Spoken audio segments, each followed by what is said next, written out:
The Tao of Self-Confidence, episode 446.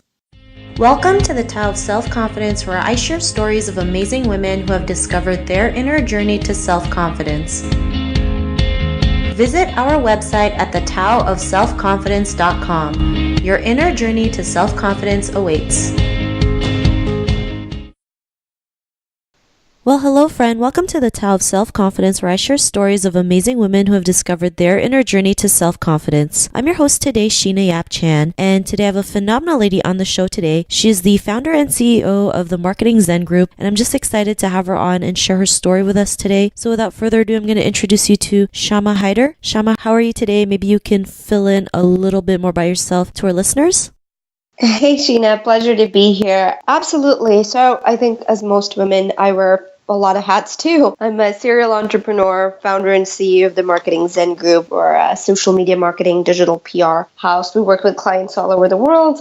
I'm also an author of The Zen of Social Media Marketing and Momentum, a keynote speaker, and the media go-to girl, I guess, on technology and new media. Awesome. Well, thanks for sharing that. And Shama, what's your cultural background? I was born in India and I moved to the US when I was 9, so really I'm an immigrant kid. Awesome. Well, thanks for sharing that. And what would be your favorite self-confidence quote? I have a few. I'll paraphrase one of my favorites that comes from Edward Teller, and it says, "Faith is knowing two things will happen. Either you will be given something to stand on or you will be taught how to fly." And that's always just resonated with me. Awesome. Well, thanks for sharing that great quote. And in your own words, how do you define self-confidence?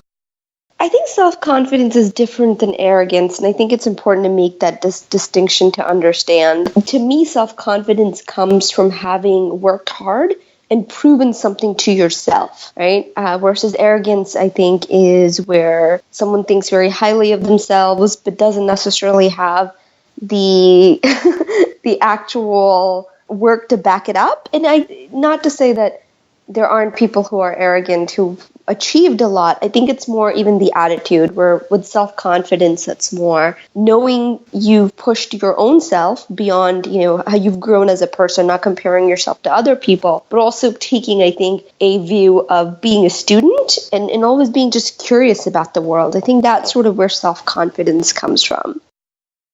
Thanks for sharing that. And I love how you mentioned, being curious. I always think curiosity is what drives us to take action, regardless of the consequences or the results.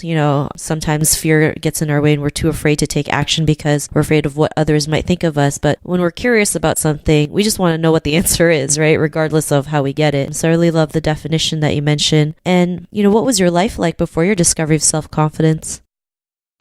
I would say that self-confidence is like a muscle. I think you can start to build it from a young age. I think having really great parents certainly helped with that. And I think for people listening who have kids, I think self-confidence is something you can instill from a young age. So I don't think I've ever felt like I got to a point and all of a sudden I was self-confident. I think it was more learning in having faith in my own abilities and really faith in the fact that we're resilient. I think that's the biggest thing. I think a lack of self-confidence comes from, there's the fear of what happens if something doesn't work out, or, what happens if I fail. And I think it's scary when you feel like that might be the end, right? Whatever that means to someone. I think the key kind of distinction is to say, but then so what? You get up. And I think that sense of resilience is really necessary for self-confidence. Thanks for sharing that. And I totally agree, right? Especially, we always fear things could go wrong and it's like the end of the world and we don't know what else to do. But, life moves on. We just keep moving forward. If one thing doesn't work out, it's not a big deal. So many people, successful people out there tried 10,000 times before something was able to work. So, if it's possible for them, it's definitely possible for me and you and for the people who's listening. And, was there a moment in your life when you realize you can go out there and, create an impact, especially, becoming an entrepreneur? Was there like an aha moment? I'm not sure if there was so much of a major aha moment as there's multiple little aha moments. To even being an entrepreneur, I think, the thing that I tell people when they think about entrepreneurship is the biggest question you have to ask yourselves and how can you add value? Again, I think self-confidence isn't just a bloated sense of self-importance, but really is derived from giving something, of providing value in whatever way that looks like. And so I think that's important. And I think for entrepreneurship, that's particularly key, is how are you going to give back? What does that look like? What does that mean? Thanks for sharing that. And it's always learning to ask the right questions. We start getting the right answers, right? For you, you said, like you mentioned, how can I add value? How can I start giving back instead of like, what could go wrong? What if this doesn't work? What if people laugh at me? And it makes a big difference when you start asking the right questions.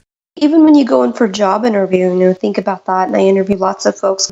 It's always so important that someone come in and say, what can I do for the company, right? Not, of course, you're there for a job and you're looking to grow and all that. But again, I think it comes from that perspective of self-confidence, not just based on like, well, I'm important, but because I'm able to help better people's lives in some way, right? I'm able to give back to society. And I think that's really important. It's crucial. Yeah, no, I totally agree with that. And, it's great that you're able to create something that you can give back. And, because of these realizations, what's your life been like now?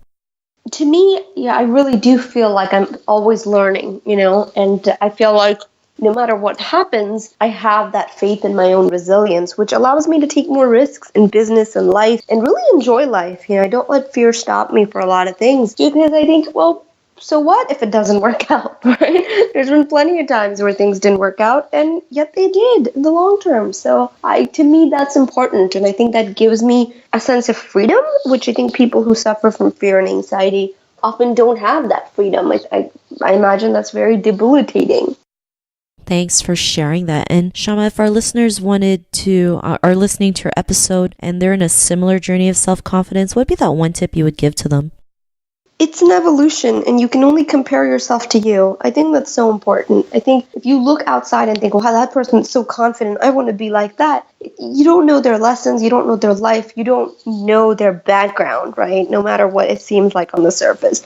I think the only person you can compare yourself is to you. Like, what if you were an immensely shy child and now you are able to talk to people? Someone else may not see that as particularly self-confident, but for you, that's awesome, right? And I think that it's just so important that you be your own metric.